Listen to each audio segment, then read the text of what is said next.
24-এর যে নির্বাচন টাকা দিয়ে বিভিন্ন দলেরকে নিয়ে যাওয়ার চেষ্টা করেছে, সেখানে তো আমরা টাকায় বিক্রি হই নাই। একটি সরকার তার সকল রাষ্ট্রের যত বাহিনীগুলো ছিল, রাষ্ট্রযন্ত্রগুলো ছিল, সবগুলো এই বিরোধী দলগুলোর উপরে দমন নিপীড়ন করেছে। এবং সেই ক্ষেত্রে আপনি দেখেন যে একটা দেশে গণতান্ত্রিক প্রক্রিয়াকেই ধ্বংস করে দেওয়া হয়েছিল, সংবিধানের দোহাই দেওয়া হয়েছে, কিন্তু সংবিধানের যে মৌলিক মানবাধিকার, গণতন্ত্র, আইনের শাসন, তার তো কোনো কিছুই ছিল না। এবং এগুলো নিয়ে বিএনপি সহ আমরা যে দলগুলো ছিলাম, আমরা যুগপৎ আন্দোলন করেছি।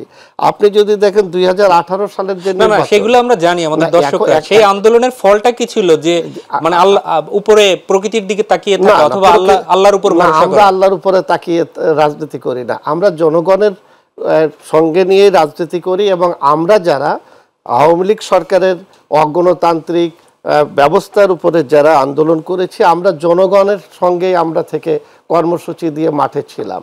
কিন্তু এবং সেই জায়গায় আপনি দেখেন যে বাংলাদেশকে যদি আপনি চিন্তা করেন, তাহলে পরে এই 16 বছরে যেই ধরনের মামলা হয়েছে, হাজার হাজার মামলা হয়েছে। ইভেন একটা কথা বলতে হয়, আমি মূল জায়গার থেকে আমরা একটু সরে যাচ্ছি, সেটা হলো যে বিএনপির মহাসচিব মির্জা ফখরুল ইসলাম আলমগীর, তাকে আমরা রাজনীতিতে একজন পরিচ্ছন্ন মানুষ হিসাবে আমরা চিনি এবং জানি। যত বিতর্ক হোক, তার যারা একেবারে নিরেট শত্রু পক্ষ, তারাও ভিতরে স্বীকার করে উনি একজন ভালো মানুষ।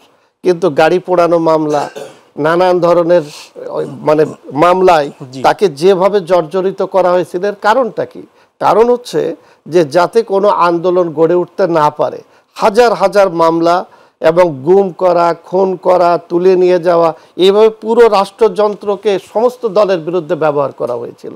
কিন্তু তার মানে তো আমরা সরকারের সাথে আত্মসমর্পণ করিনি। এই 24-এর যে নির্বাচন টাকা দিয়ে বিভিন্ন দলেরকে নিয়ে যাওয়ার চেষ্টা করেছে, সেখানে তো আমরা টাকায় বিক্রি হই নাই।